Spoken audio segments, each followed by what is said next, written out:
Bonjour à tous, je vous retrouve aujourd'hui pour vous parler d'une de mes dernières lectures. Il s'agit de la suite de What Happened That Night, donc le tome 2.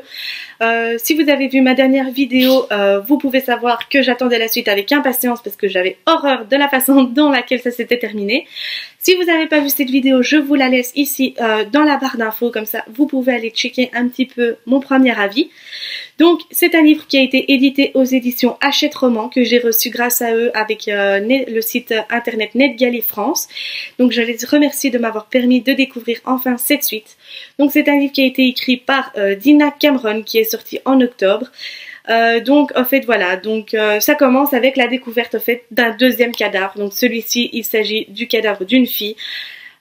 Et donc voilà, on suit un petit peu les aventures. Maintenant, c'est le reste de l'histoire. Donc c'est Clara qui va encore une fois découvrir des nouvelles choses, qui va avoir des nouveaux éléments aux enquêtes, à l'enquête qui est en cours justement par rapport au fait d'Emily, sa sœur, qui aurait tué Griffin, leur voisin. Donc elle l'a tué pour une bonne raison. Malheureusement, je vais pas vous la dire ici parce que je n'ai pas envie de vous spoiler l'histoire en entier si vous n'avez pas lu le premier tome. Donc en fait voilà, maintenant c'est la question du siècle, c'est pourquoi et qui surtout. Pourquoi on a tué cette jeune fille et c'est qui l'a fait? Est-ce Griffin? Est-ce Emily? On ne sait pas. Du début à la fin, on tient en suspense, on tient en haleine parce qu'on ne sait pas qui des deux l'a tué. Et honnêtement, moi je vais vous dire, je ne m'attendais pas du tout à ça. Du début à la fin, on reste sur nos interrogations. On essaie de savoir qui c'est, mais on a une petite idée derrière la tête, mais moi personnellement mon idée de départ était fausse. Honnêtement, je vais vous dire tout de suite, mon idée de départ était fausse. Et c'est ça que j'ai adoré dans ce livre, c'est parce que, en fait voilà, on croit avoir une idée, on croit savoir qu'est-ce qui se passe, mais en fait non, c'est tout à fait le contraire. Et honnêtement, je vais vous dire, j'en suis restée sur le cul, vulgairement dit.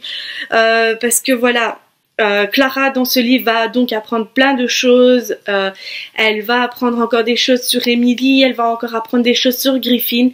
Et donc Clara va également essayer de se battre pour permettre de divulguer son secret et permettre de faire, on va dire, juger Griffin pour les choses qu'il a faites. Malheureusement c'est trop tard, il est décédé.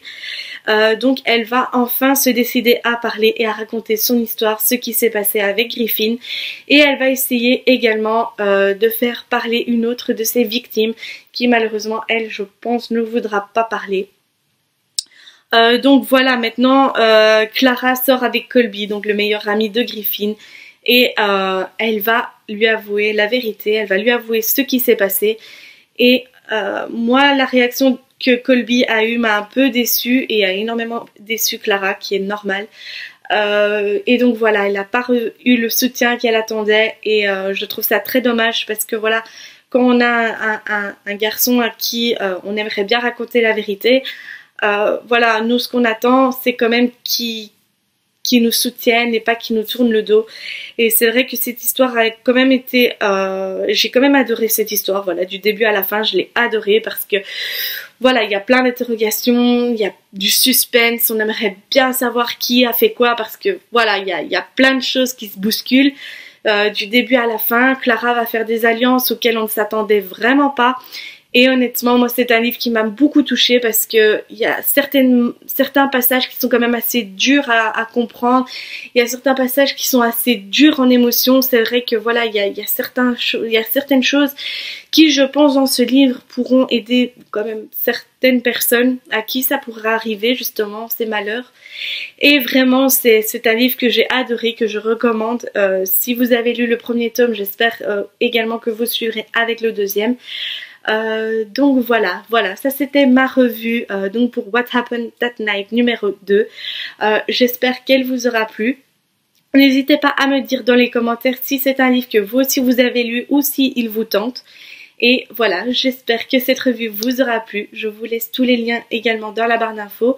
Et sur ce, moi je vous dis maintenant à la prochaine et je vous dis à bientôt pour une nouvelle vidéo.